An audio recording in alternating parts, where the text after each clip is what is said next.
Welcome to The Lumber Word, where industry veterans Matt Beamer, Greg Riley, and Ashley Buckold dissect the world of commodity lumber each week. We bring you up-to-date insights on supply, demand, and market trends, sharing our trading expertise to benefit everyone in the supply chain. Join us for informative and entertaining discussions that guarantee to make you wiser about all things lumber. Hey everybody, welcome to this week's episode number 81 of The Lumber Word. We're recording it today on the 26th of June, 2024, and we are going to introduce our new guest in a few minutes here.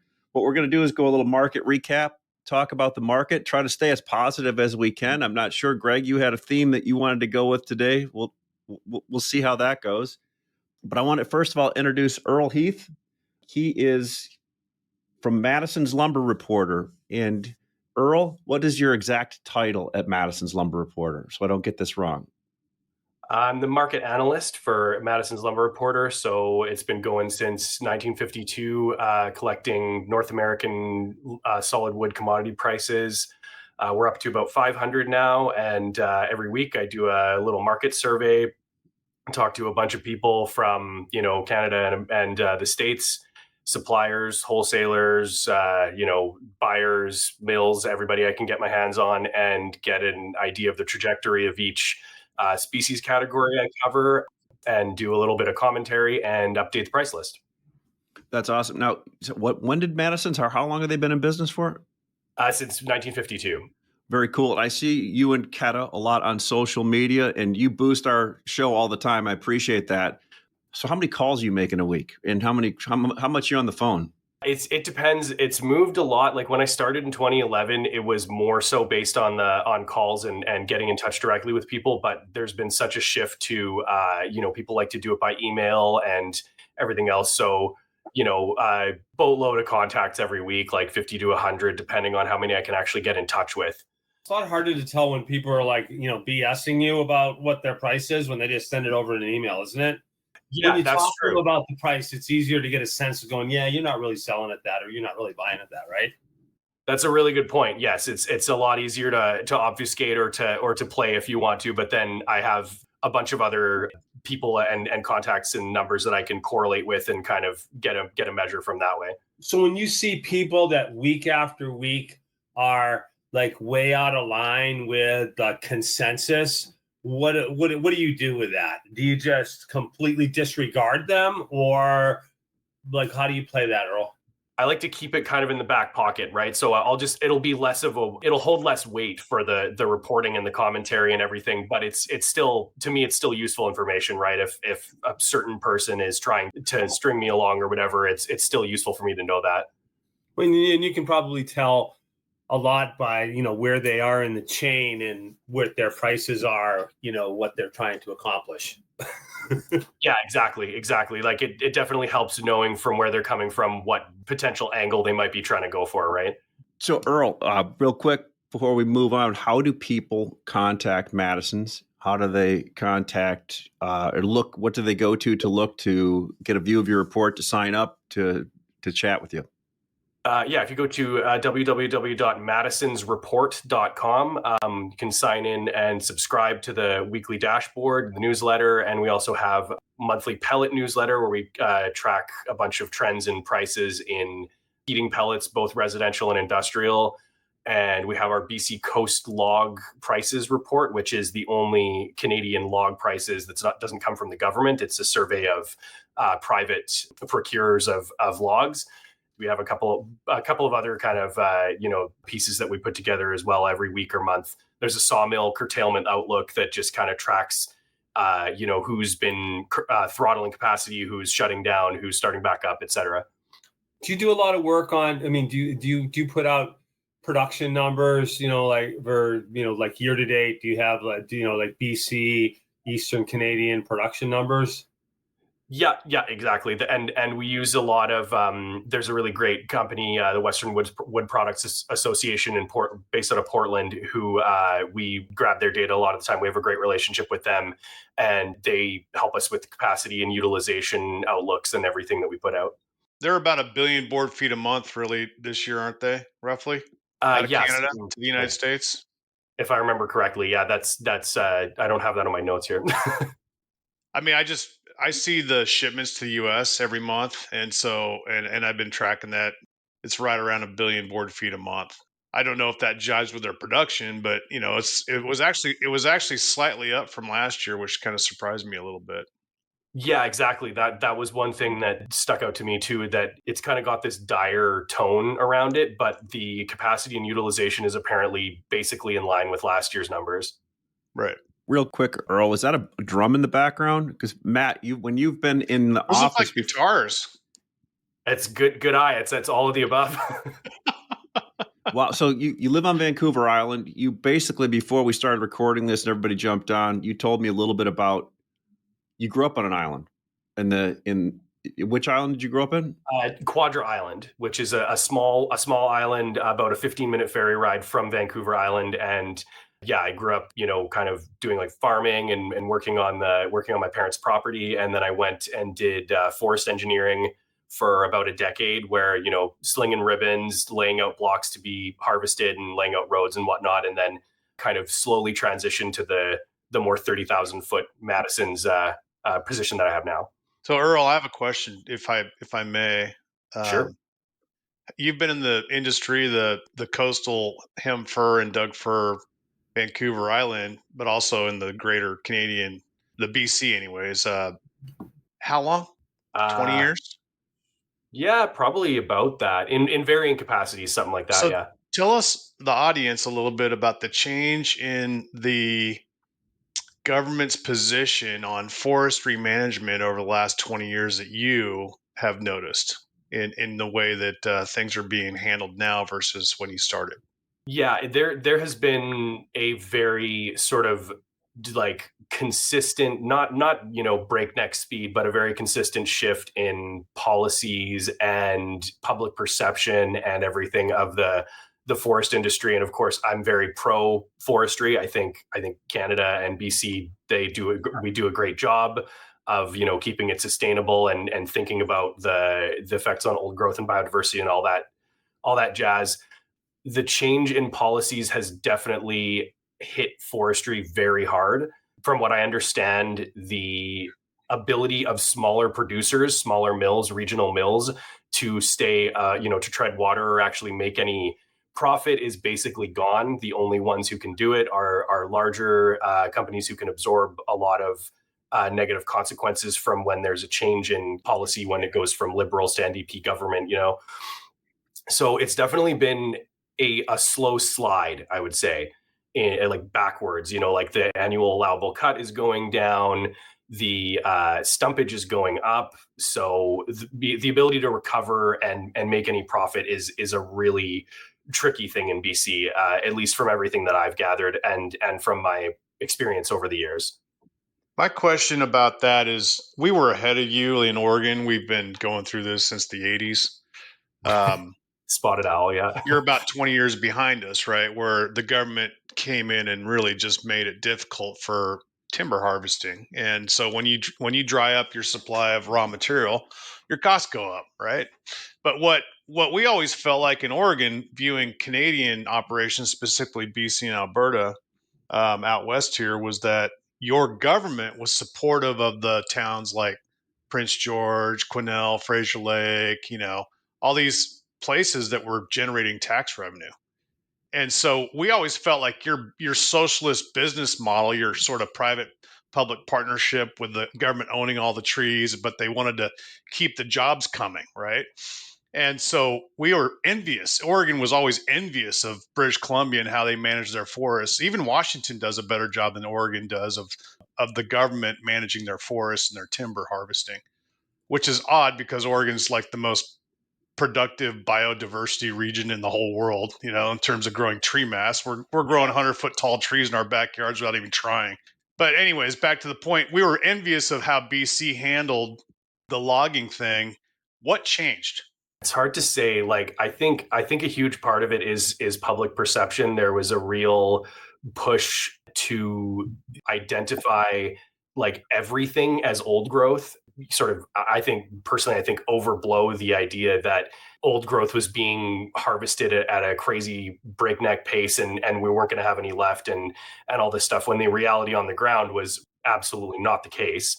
But yeah, that's a really interesting point, because the way that, because places like PG and Vanderhoof and all these northern interior towns, they still do have a reasonable amount of support from the local, like, municipal governments, but the provincial government itself is kind of backtracking, it seems to me.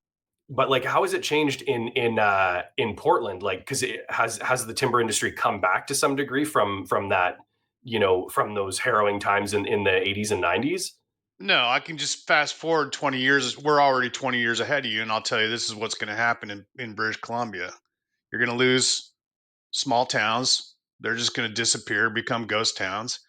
And you're going to have, instead of in Portland, when I started in 94, there was 500 sawmills in Oregon. Now there's about 100. Okay.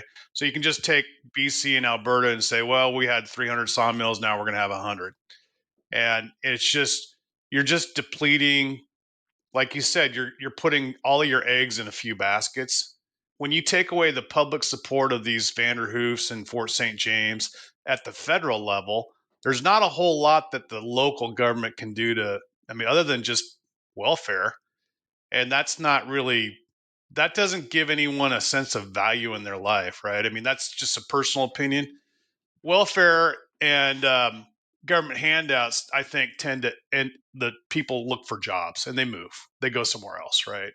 And so that's what's going to happen. You're just going to have these small towns in British Columbia and Alberta that basically just shrink.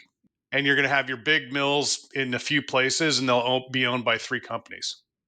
Yeah, I would tend to agree. I think people, most people want some sense of purpose, right? So a lot of people, even if they're given the option of that welfare sort of boon, they'll try to find something else to do, and they'll move out of the small town. I mean, in Oregon, to answer your original question, sorry, but in Oregon, we're constantly fighting for our right to harvest. I mean, we fight our federal government, we fight the state government, we fight the local governments, and Hampton's got lawyers and we've got influence. We do as good as we can, but the timber industry has really been playing defense for probably 40 years now.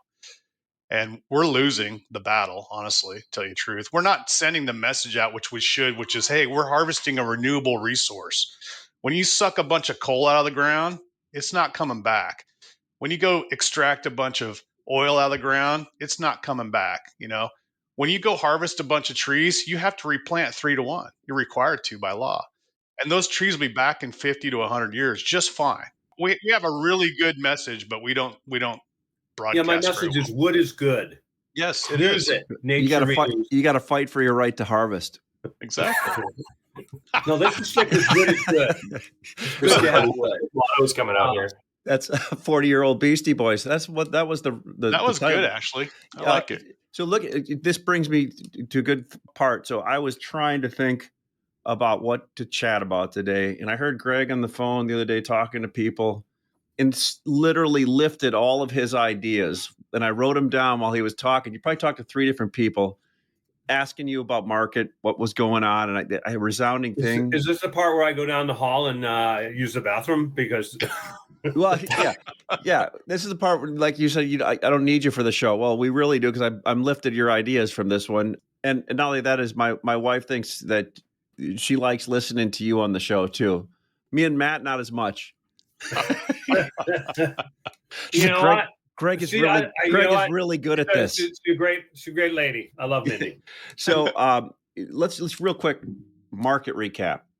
Is there a lot to say? Everything was down across the board the last week. There's been a lot of hope. Oh, the last week, last month before that, and we really haven't had a quote unquote relief rally yet. And what we've seen is cash prices catching up to the CME, and basis closes, and all of a sudden in 10 minutes it goes out again.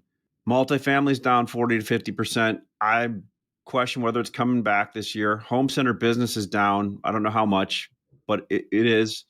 Single family, 1 to 2, 1 to 3. And Greg, as you said to somebody the other day, I don't think we're 2008 where we're going to blow through 1 million and go sub 600,000. And if we stay at 1.2 to 1.3, that's okay, right? That's okay. I saw today new home prices finally fell, the median price below existing home prices. I'm not sure what that means. So what's the tipping point on lumber here? It's a function of relative supply. The inventory of new homes available for sale is up 200% in the last year, as builders have continued to complete homes and from having no inventory at all.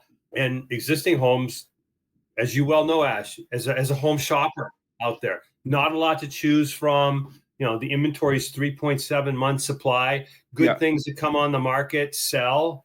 Even stuff that's really questionable sells at a price that makes you go, huh? Yeah, a lot of it sells before it even hits the market. In the dark secret markets that the new real estate agents have produced. The dark web. What are they doing now, Ash? So now they have these special lists that you get a preview of it before it actually hits the market, right? And the theory there is put a lower price on the house and hope you get a bidding war. And it's been working, right? And homie, don't play that game. So I just don't. I can't see that, but they've been getting their number. So circling back, we talked about cost of production, and I know Greg, you talked to a mill today in Eastern Canada, and they basically said, hey, they put a bunch of integration in and did a bunch of things, and they don't think they're going to close because they're actually not losing money yet, or not losing enough. So my question is, and maybe to Earl also, is the theme has been for the last $100 a thousand, we're below the cost of production at every mill in North America. And now I'm questioning, are we? Or are we? I know there's a difference between cost of production and shutdown costs, but if a lot of these big mills internalized stuff and been able to move chess pieces around with all the other biomass and everything they're else doing, I'm really missing where this cost of production is. Yeah, from the perspective of Madison's, like what we have gathered is that we're not below the cost of production, at least not in the Pacific Northwest or Quebec or the East, or like yet. It's definitely close, but we're not quite there yet. And yeah, the mills seem to be content to sell out, to keep their order files going even at these levels, and sell below print in a lot of cases as well too, right? So really, we're if you're willing to give multiple bids on different species, you definitely below print. But what you just said is like news to me. From what I've been saying for the last $100 we're below the cost of production, where if I'm hearing you right, at least in the Pacific Northwest, we're not. At least in Canada. That's the impression that I get. So I mean, maybe they're hiding the ball. It's possible, but that's the impression.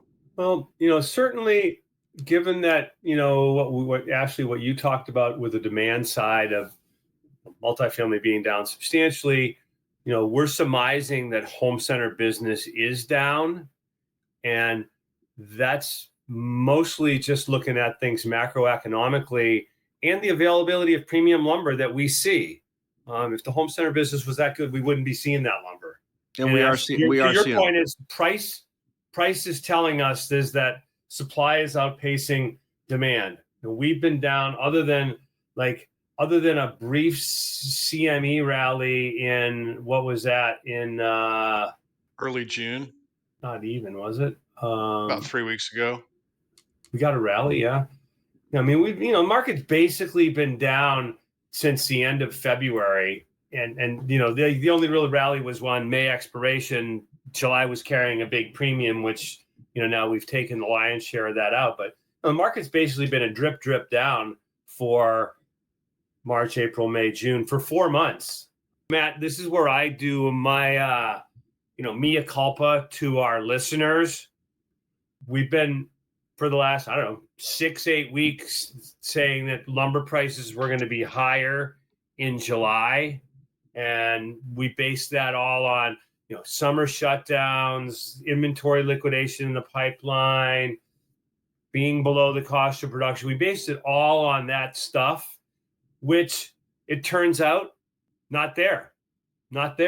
I'm at a place where I'm going to say that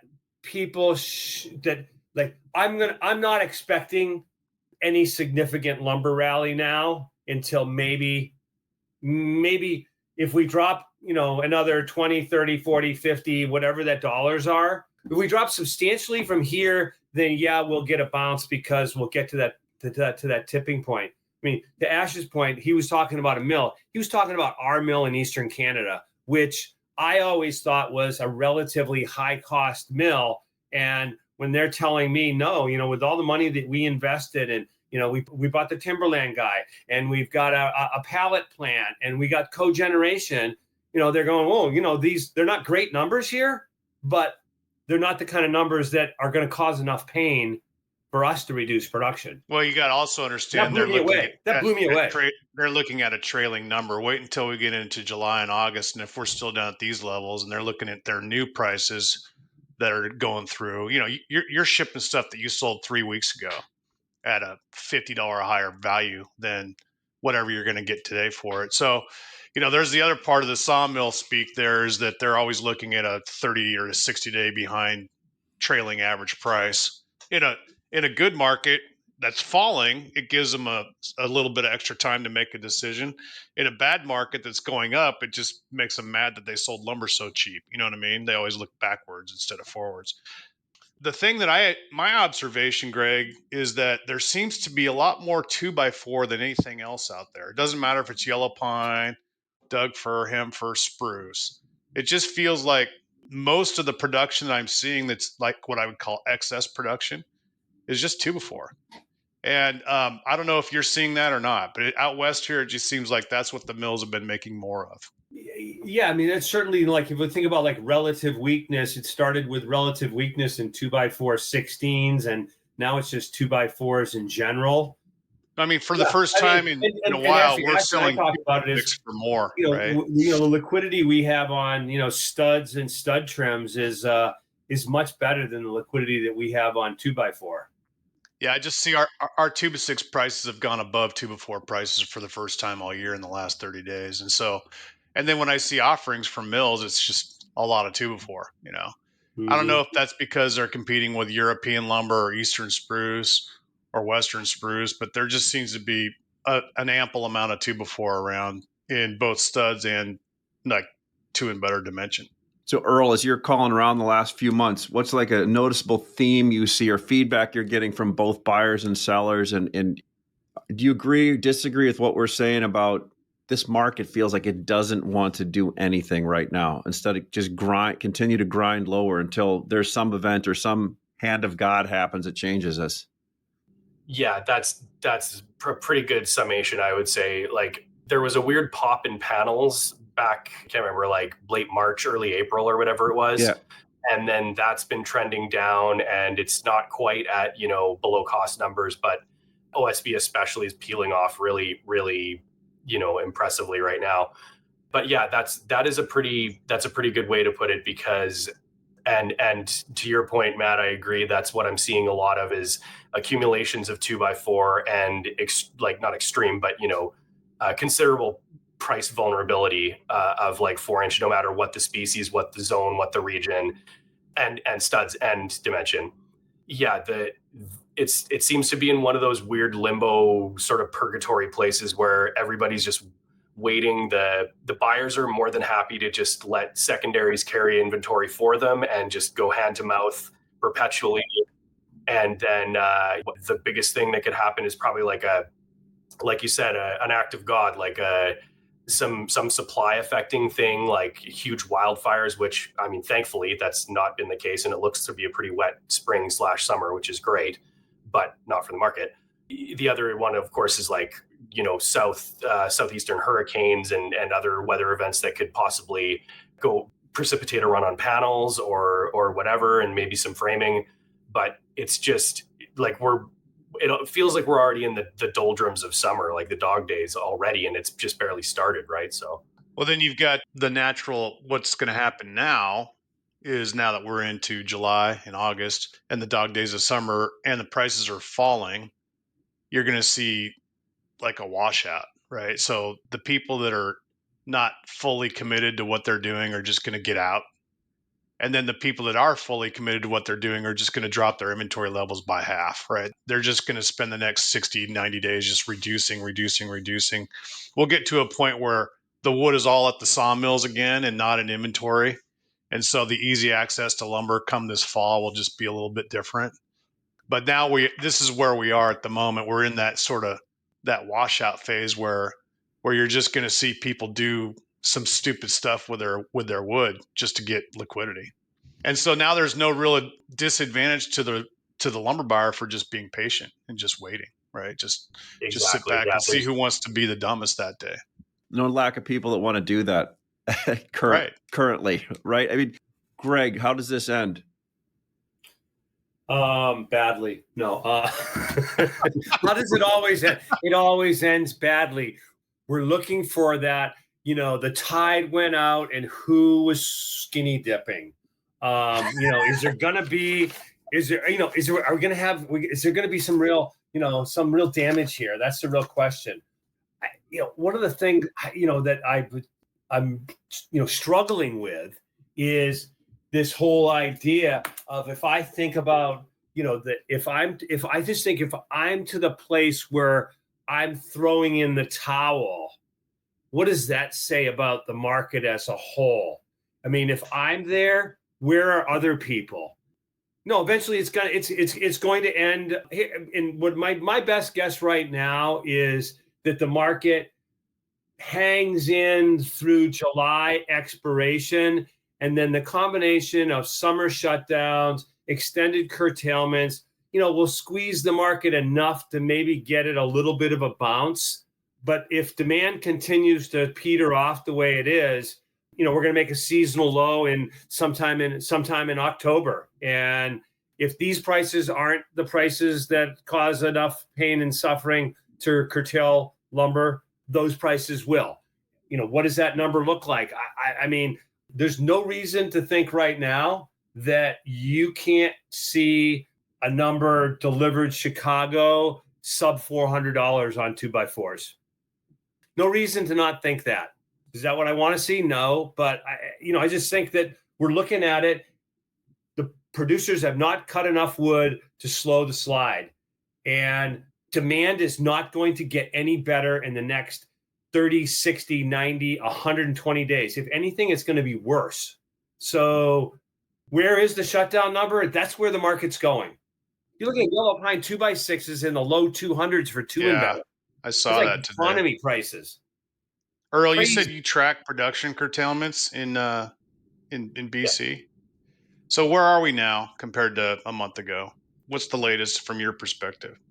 There have been a number of announcements in the past, I think, 2 weeks or so, and they're just production curtailments. They're not shutdowns, but they're not moving the needle at all.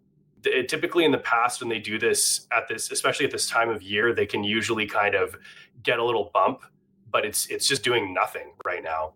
And I wonder if that has something to do with, like, from everything I've gathered over the past, basically since like February, the housing markets in many like key regions are just not going with the same gusto they usually are through the spring months. So the consumption isn't there, the takeaway isn't there, the demand isn't there from the buyers. There's no urgency from their perspective to find anything more than just the barest bones coverage, right? So yeah, there's no pressure from downstream to make anyone speculate in any way.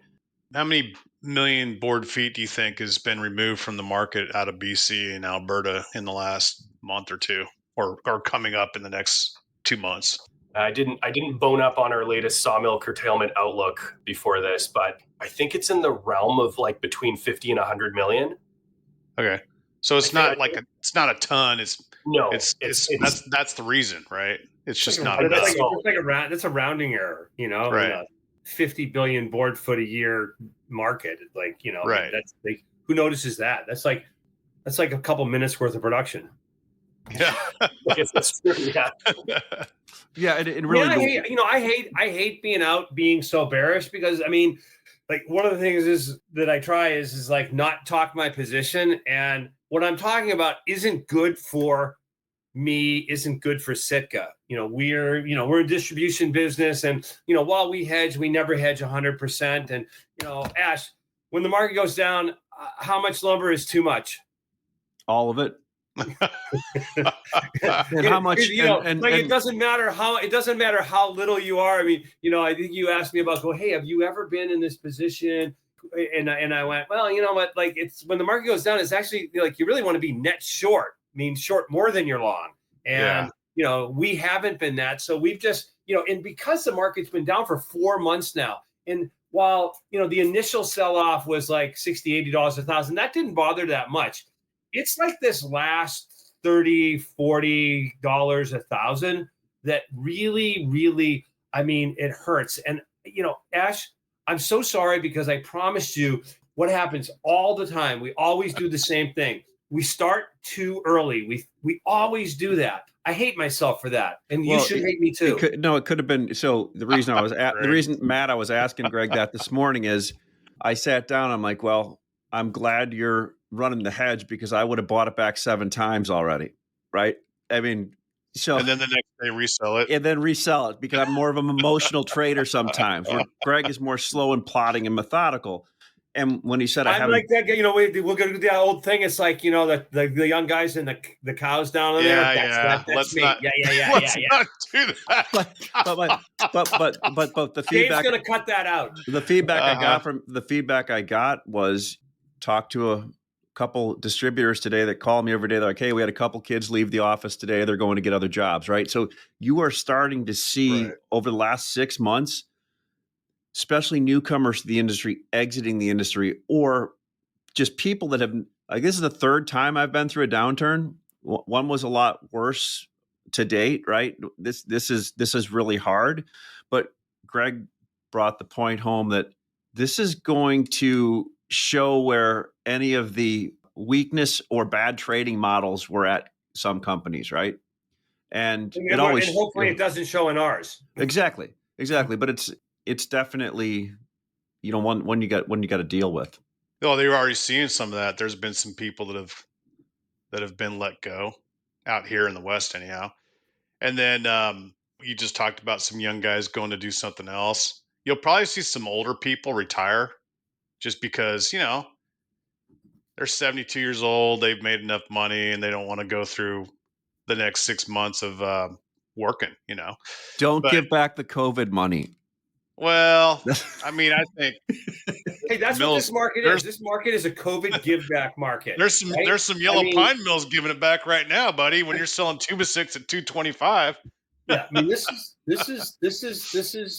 is COVID give back for sure. So Earl, what else is coming up at Madison's that you're gonna what should people that have never read or looked at Madison's before, give us a little bit about why they should be looking at it, and some of the things that you have coming up, and some of the production. I didn't know you did the production models and so forth. Let us know a little bit. What more do you do there? Yeah, like we try to basically keep abreast of all of everything that's going on in the North American lumber market broadly. And one of our premier things is the Madison's Lumber Price Index, which is pretty much based on the same model that the CME Lumber Futures, the rebrand, I guess you'd call it, that they did back in 2022, where they roped in both ESPF, WSPF, and Doug fir and hem fir. Mm-hmm. So we used a similar weighted average for the to calculate that index, and it follows pretty closely what the lumber futures line does as well. And upcoming. I mean, we're just keeping on, and I always feel so bad for my contacts in these markets, because I'm on the outside looking in, right? So it's just weeks and weeks on end of just dire reports, and like we're losing money hand over fist, and like when the hell are the mills going to curtail, and all this stuff, and I'm just like, well, talk to you next week. Hope it's looking better for you. You can go to madisonsreport.com or search Madison's Lumber on Google or whatever, and it'll come up, and can subscribe and have access to the dashboard. And then we also have the ability to, take historical price levels of any commodity and compare them to any other commodity. Yeah, it's a good mix. We have I think we carry the most Western red cedar numbers of anyone. We have a pretty robust SYP data set now as well, which is great. We've been building that up in the last several years. So as Ash and I were talking about at the beginning, it seems like SYP is kind of, supplanting a lot of the WSPF markets or SPF markets in general. I don't know. It seems like SYP is really stepping in. And Earl, remind me, like, your ownership structure at Madisons is you're owned by whom? Keta owns Madison. She's the publisher and owner, and Okay. I'm the. So you're completely independent.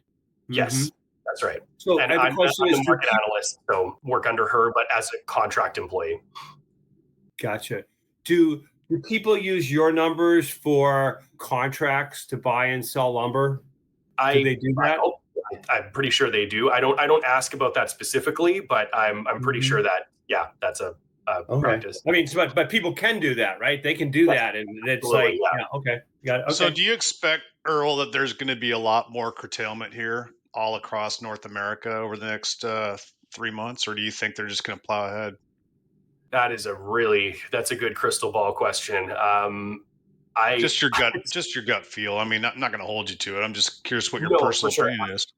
I would expect that there would be, like, get the sense that they are close to operating at pretty much in the red or barely breaking even. So, like, they're not there yet, but they're at a point where you might think that they'd make the decision. Okay, this is like, we're getting too close to that red line. We gotta do something here. But that was what you guys were talking about was an interesting point that I hadn't really thought of too much, about the sort of diversification of like producer things that they do, like going into cogen, going into producing pellets, which are subsidized by a lot of the North American policymakers and stuff. So I wonder if that is providing them sort of a bit of a windfall where they can go a bit lower than they would have in previous years. Well, that's the big question. I mean, I didn't want to make it sound like here's what's going to happen. Everybody's going to send me emails saying we're well below the cost of production, and what you said on the show is wrong, right? But yeah, I think there are some mills out there that probably have there's always your outliers that are very low, high cost producers. I get that, the highest cost tolling facilities, but I think there are some things that we're missing in this equation when we just look at the 6 input costs that people put in when they put up a slide on their earnings report quarterly, that maybe there's some benefit that we're not seeing from certain parts of the business that are maybe downstream a little bit. Now, I'm just surprised is, that the mantra for the last 3 months has been curtailment. And, because we were below the cost of production, and we said that on the show. We were wrong. Yeah. Well, no. Well, if I look at the commitment of traders report that shows who's holding what trade in the CME, the industry got longer again the last report. So you got a heavy industry long position against the fund short position, and it's a head scratcher to me on the industry long, unless there's. You did a great show last week solo, Ash. I just want to give a shout out to that. I listened to that from far and beyond, and I was like, wow, you did a great job of dissecting the intricacies of the market makeup and what had happened over the time. So anyhow, there you go. Yeah. So I guess the question is, I mean, it looks like everything's been an orderly roll so far, and everybody was waiting for fireworks. Is everybody going to roll into September, and we're going to wake up at the expiration of July, and we're going to be sitting somewhere right around where we're at right now? Isn't the roll pretty much over now? I think it's pretty close. So we'll have a new commitment of traders Friday. I think that'll show till Tuesday. That's what I'm really interested to see, who's still long, who's still short. But I don't think much is going to change, and it looks like a bunch of stuff has rolled already. But so I mean, while we're talking about that, I had an interesting call yesterday. Where someone was sharing information about exchange for physical, that they were exchanging for physical at a price substantially different than the market trading price. And I found that kind of interesting. I was trying to understand, and I guess if the market's 460 and you do an EFP at 560, you immediately have a huge futures profit and you look really smart. and then I guess that cash rolls into your inventory, over the next 6-8 weeks, and then you deal with that down the road. It's obviously that's interesting from the back office accounting, how you deal with that. I've done that trade that you're talking about, and I know who you're talking about, Greg. I'm not naming names. I'm just I'm saying not going to name names either, but I know who it is, and that company that's behind that, they want to put that higher number through to their sawmill, right?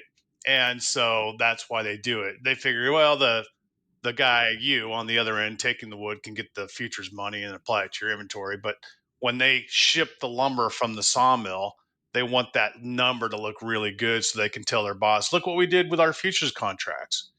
It goes back to the same idea of what Ashley and I were talking about in Montreal to some of the mills, about how they were like, some guys from some sawmills out there were asking me about selling the board as a hedge, and isn't that just speculation? I'm like, well, isn't making lumber speculation? You pay a logger 3 months ahead of time to go cut some logs for you, and then you got to run it through your sawmill and pay your employees a salary, and then you got to have it sit there and collect interest money for 3 months, and then you don't know what the price is going to be by the time you ship it. So like the entire industry, what we do is speculation. Matt, it's funny. I last or a week ago, Monday or Tuesday, I met a buddy downtown that's a hog farmer, hedges everything, right? Independent hog farmer, buys his input costs, sells his production of hogs, has that spread on, doesn't think about it if however many millions of dollars it swings one direction. Matter of fact, the bank wants them to do that, right? Same day, I was all excited. I call a mill up in Eastern Canada. I said, hey, the board's around 510 delivered Chicago right now, and you're trading around 450 to 460. And it's a month out. Why don't you sell me some cash, and then I'll deliver it, and I'll even buy it higher than today's number for you if you let me ship during that delivery cycle. And he said, yeah, that sounds like a lot of risk. I'm like, no, you don't understand. You're selling at 460. I can get somewhere between 505 and 510. Maybe we'll split the profit on that, or figure out how to do that. And he's like, yeah, my boss thinks that's too risky. Yeah. We have an interesting thing in our industry where the back office folks feel like the futures market is like hot potato. Yeah. Like it's only for wholesalers and distributors. Get it off me. It's a spider. You know what I mean? It's like they don't really understand. It's just a mechanism. Yeah. Literally just a way for you to sell lumber at a price. Yeah. So speaking of selling lumber, Matt, can I do a shameless self-promotion right now? I don't usually do shameless self-promotions, but I want to. So here at Sitka Forest Products, lots of opportunities for anyone who would like to EFP truckloads of lumber all across the Midwest. We have premium lumber, we have MSR lumber, we have 2 and better lumber, we have stud products, all available very competitively, available to be EFP'd through the CME. Or you're actually a sawmill. You're a sawmill, Greg. You're shipping them. You're just shipping them from your inventory. You can refer to Ashley's LinkedIn page for some strike prices, or those of you that would like to go that are really socially savvy, go to his X. Well, Doug, we started a LinkedIn EFP page for lumber EFP for people that just want to, whether they're people I'm selling to or buying from competition, I don't care. Anybody can be on it and show what they have to offer on EFPs, because I think it's important to get that going. Was that a shameless self-promotion? Was that okay? But also, so I want Matt to put in a plug too for Hampton. We can absolutely EFP. We have inventory in Chicago, Texas, California, Arizona, Utah, Colorado, at our sawmills. Yeah, just call. I mean, there's nothing we're gonna not at least talk to you about. We might not like the price that you want to do, but we can have a dignified discussion, is what we call that. I love it. Good job, guys. Well, Earl, I appreciate you being on here and also supporting the show all the time. Earl, literally boosts our show every single week. And it's been a pleasure, gentlemen, and I'm happy to do it because there's a shameful lack of discussions by people in the know about the lumber industry, and what you guys put forward is really interesting perspectives, and I'm more than happy to do it. There's a few people on LinkedIn I've found who have really great takes on the lumber industry, and of course, it's all take it with a grain of salt, but that's how everything is. So exactly. All right, everybody. Awesome. Great to meet you, Earl. We'll look forward to seeing you out in person somewhere along the line here. Appreciate it, guys. You too. Yeah, Thanks, thank guys. you, Earl. Nice to meet you. Keep on rocking in the free world, buddy. Yeah, take care, guys. Thanks for listening to this week's episode of The Lumber Word. The Lumber Word podcast is dedicated to engaging conversations about the lumber industry, including trading ideas, market trends, and evaluations of overvalued and undervalued assets. We wish to emphasize that the discussions and opinions expressed in this podcast are purely for informational and entertainment purposes. They should not be considered as financial or investment advice. We encourage our listeners to make their own financial decisions, taking into account their unique circumstances and financial goals, and to seek professional financial advice if necessary.